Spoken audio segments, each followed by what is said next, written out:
اعوذ باللہ من الشیطان الرجیم بسم اللہ الرحمن الرحیم رب اشرح لی صدری ویسر لی امری واحلل عقدۃ من لسانی یفقہوا قولی۔ 16 شوال المکرم اسلامی تاریخ۔ ام المومنین حضرت حفصہ رضی اللہ تعالی عنہا۔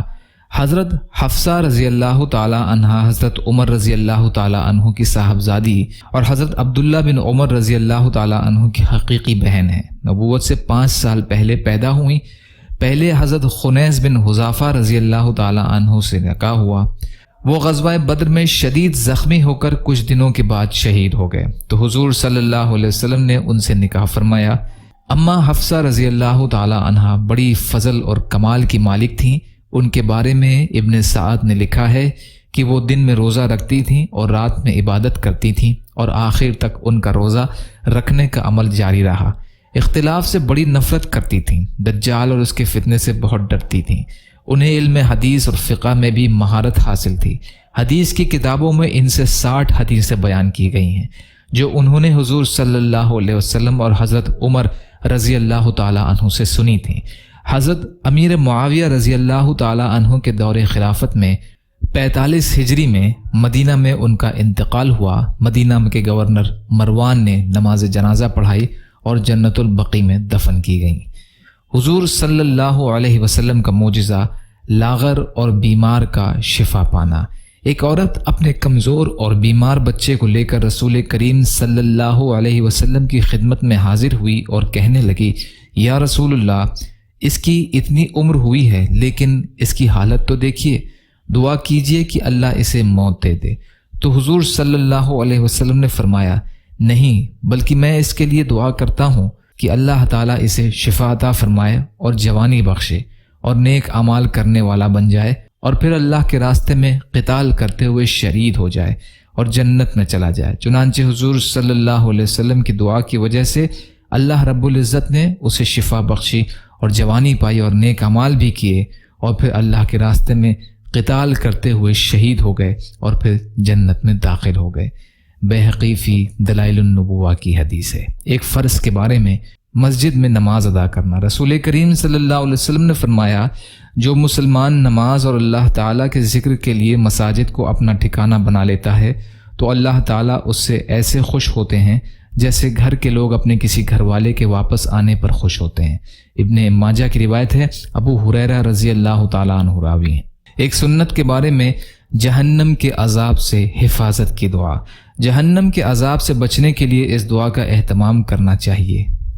ربنا اننا آمنا فاغفر لنا ذنوبنا وقنا عذاب النار۔ اے ہمارے پروردگار، ہم ایمان لائے ہیں لہٰذا ہمارے گناہ معاف کر دیجئے اور ہمیں دوزخ کے عذاب سے بچا لیجئے۔ سورہ آل عمران کی آیت کا ترجمہ ہے یہ۔ ایک اہم عمل کی فضیلت 2 رکعت پڑھ کر گناہ سے معافی۔ رسول اللہ صلی اللہ علیہ وسلم نے فرمایا، کسی نے کوئی گناہ کیا اور پھر وضو کر کے نماز پڑھے اور اللہ تعالیٰ سے اس گناہ کی معافی مانگے تو اللہ تعالیٰ اس کو معاف کر دیتا ہے۔ یہ روایت ترمذی کی ہے، ابو بکر رضی اللہ عنہ راوی ہیں۔ ایک گناہ کے بارے میں معجزات کو نہ ماننا۔